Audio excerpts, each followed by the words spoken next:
Hey everyone, welcome back. It's Dominic from the Primetime Treasure eBay store and YouTube channel. Thank you very much for coming back to check out another one of my videos.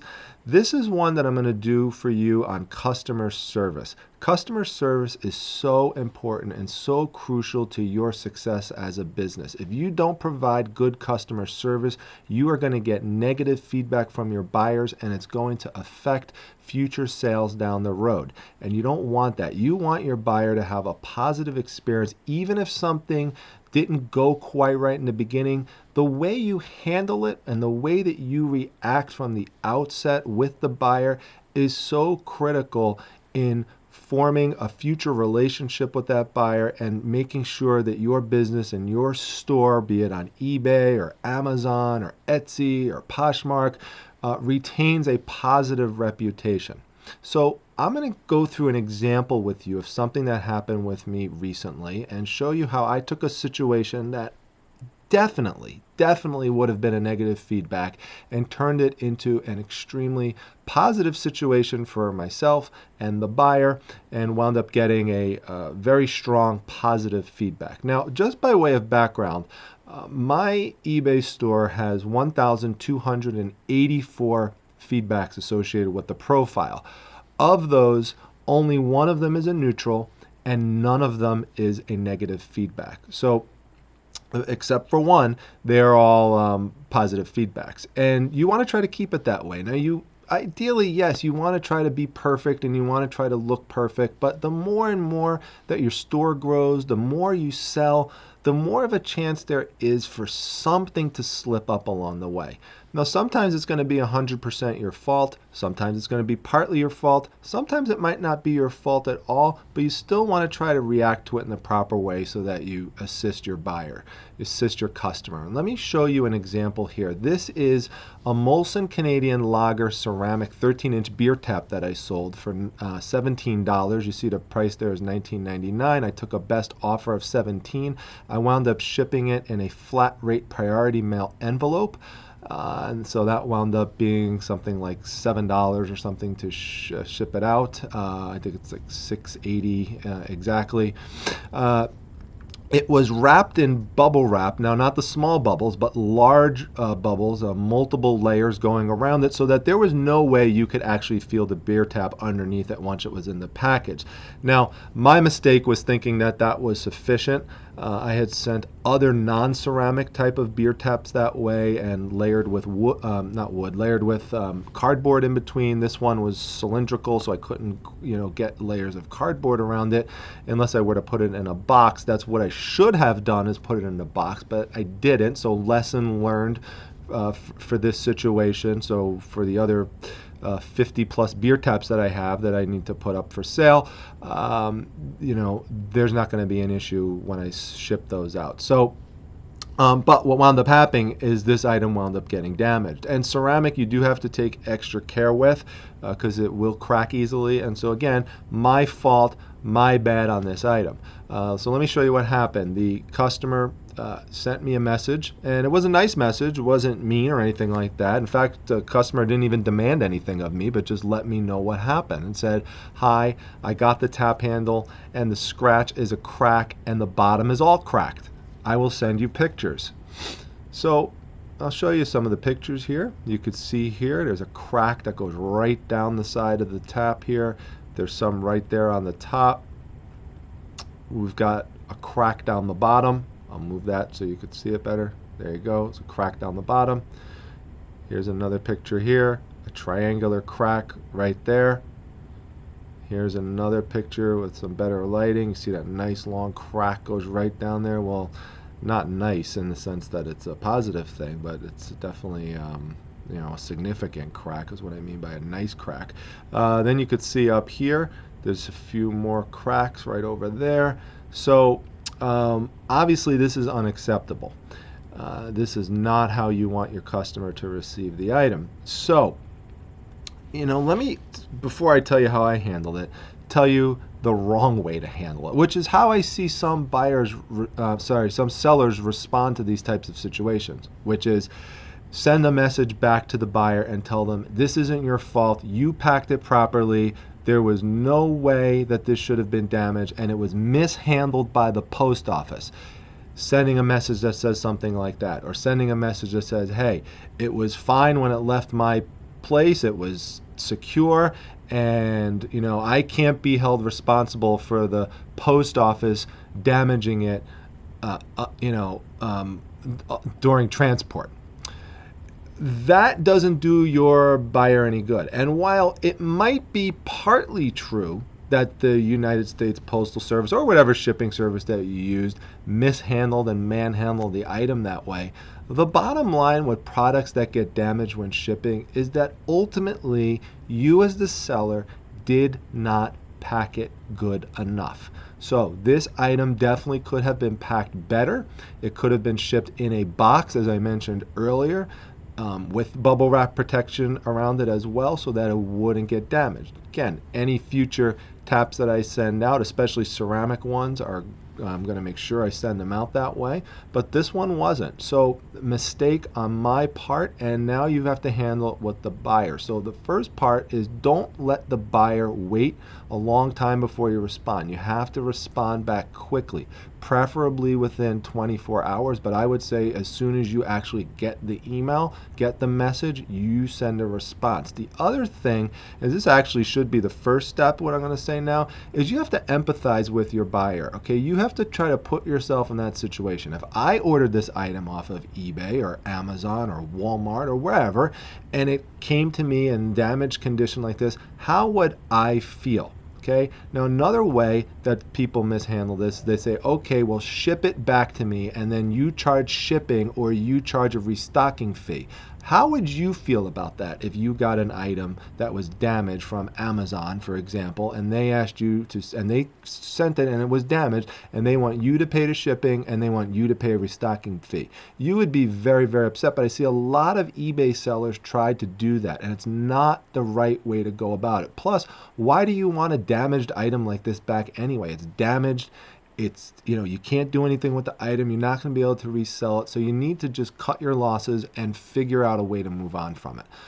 So here's what I did. I'm going to show you the email that I sent out to the buyer, which says, wow. So first, just expressing some surprise. I am very, very sorry, in capital letters. Okay. You're showing the buyer that you feel for them. You are showing empathy right there. So you're very, very sorry that this happened.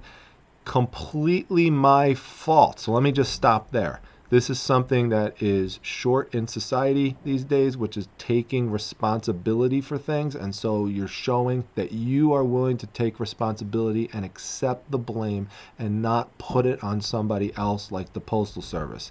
So completely my fault, as I thought the large bubble wrap packing would be sufficient to protect it, but clearly it was not.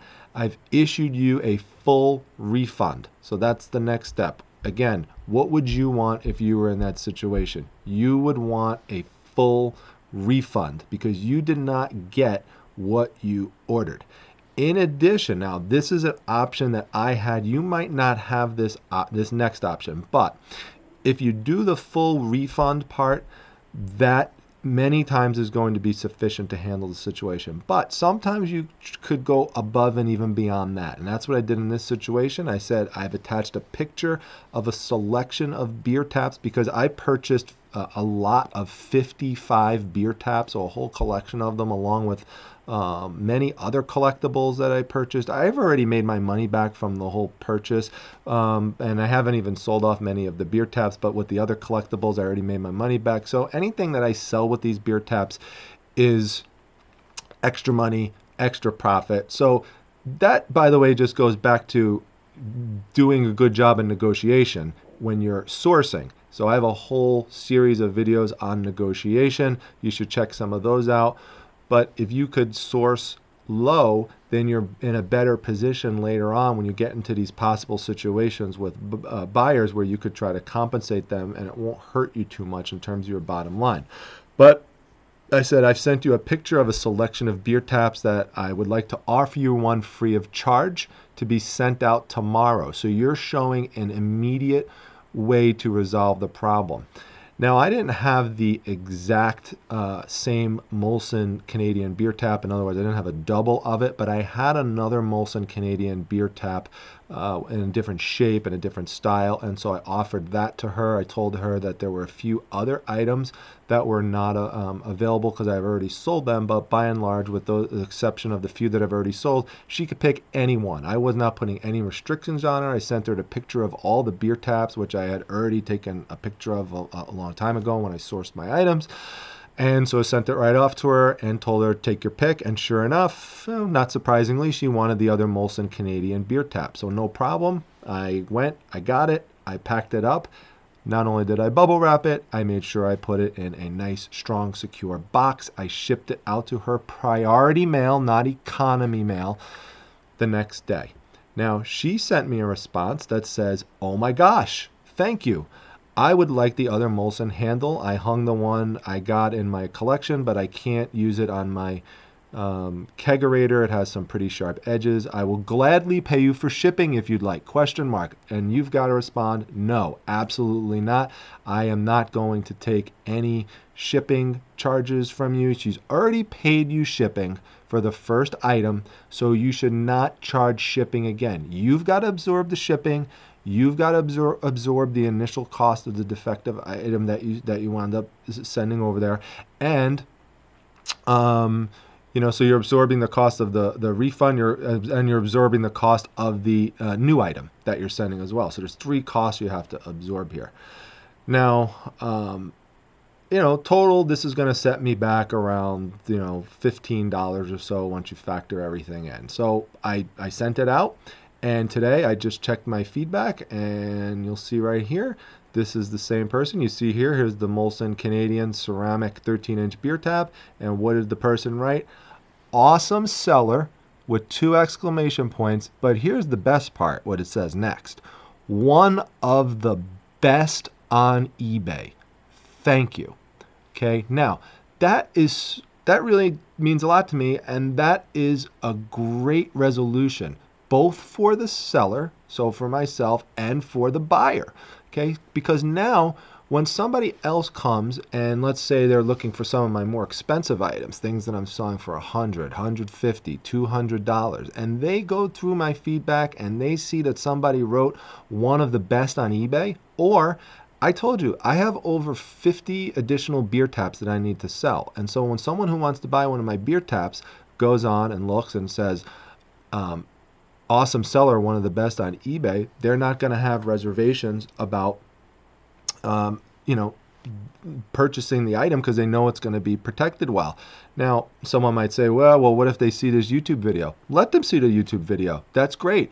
They'll see what? That I took responsibility for the situation, that I compensated my customer, that I learned from my mistake, that I'm not going to send the beer tap out just with bubble wrap around it anymore, and I'm going to make sure that it goes out in a box. And, that's what's going to happen on eBay over time, with different types of items that you purchase. I just recently got into selling beer taps. So sometimes you're going to make a mistake. It's okay. Make a mistake, own it, and, try to resolve it by making sure you treat your customer with respect and you don't instantly go to blaming them or blaming somebody else. If you want to be legitimate and you want to be serious and you want to have an eBay store and you want your business to grow, think of all the other big businesses out there that all have a dedicated customer support section, a dedicated customer service area.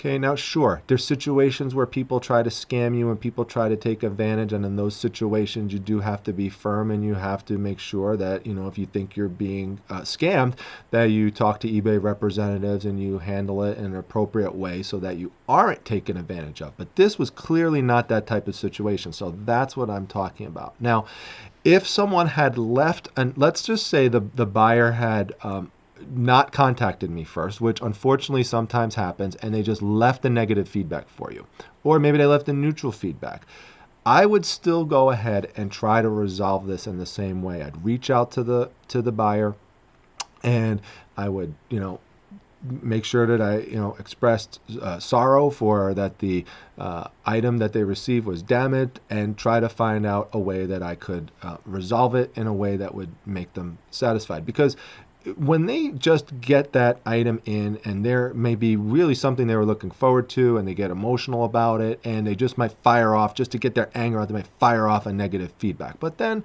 once the person calms down, maybe give them a day or so, give them a day or two, contact them, after they've already left a negative feedback. And, you'll see that buyers will be receptive usually, not always, but usually they will to, trying to listen to what you have to say in terms of, how you handle it better and how you might want to try to resolve it for them now. And you might say, well, why should I do that? They already left me a negative feedback. The reason is if you handle it properly, one, the person might still come back to be a customer again in the future. And two, once you've resolved the situation for them appropriately, what you could then ask is, I'm glad that this situation was resolved to your satisfaction. Would you be willing to complete a feedback revision so that you could change your feedback from a negative or a neutral into a positive? Now, you're allowed to do 5 of these feedback revision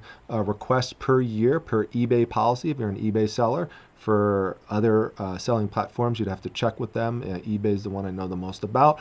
But you could submit that, and the person can change the feedback from a negative or a neutral to a positive one. And so you could resolve the situation that way. Now, what you can't do is say, hey, if you change my feedback from a negative to a positive, then I will give you a refund. Or if you change my feedback, from a negative to a positive, then I will send you another replacement piece. You can't do that because that's considered feedback extortion. So be careful about that, and you can actually get in trouble for that. So just try to handle the situation appropriately, and then you got to just, put your trust in it that hopefully the person would be willing to do a feedback revision. If not, live and learn, move on. The feedback will go away after a year. It won't show up anymore on there. And if you have, all positive feedbacks after that, then it's going to look like you have 100% positive feedback after a year, and just learn from it and move on. So hope this is helpful. If you have other examples or other tips about how you handle situations where a buyer is upset or a buyer is annoyed and how you've successfully dealt with that from a customer service perspective, please drop that down below in the comments section. I'd love to see those comments. I love seeing all of your comments. They're great. They've all been very informative. So please keep doing that. Please make sure that you hit the like button if you enjoyed the video. Make sure you stop by the Facebook group that I created, the Facebook Reselling Resource Center. All you have to do is click on the link below in the description section to come over to check out our group. It's great, lots of informative stuff practically every day. Good videos that are posted, good bolos that are posted, things to be on the lookout for. Very, very exciting. And you're allowed to promote your own brand as well on there as long as it's done in a non-spammy way. Lastly, make sure that you subscribe. So you see that treasure chest right there? Click that treasure chest, subscribe to the Primetime Treasure YouTube channel. I really need those subscription numbers to go up if you like this video. And check out some of the other videos that we have here. All right, I will see everyone soon with another video. Enjoy, everyone. Have a great rest of the weekend.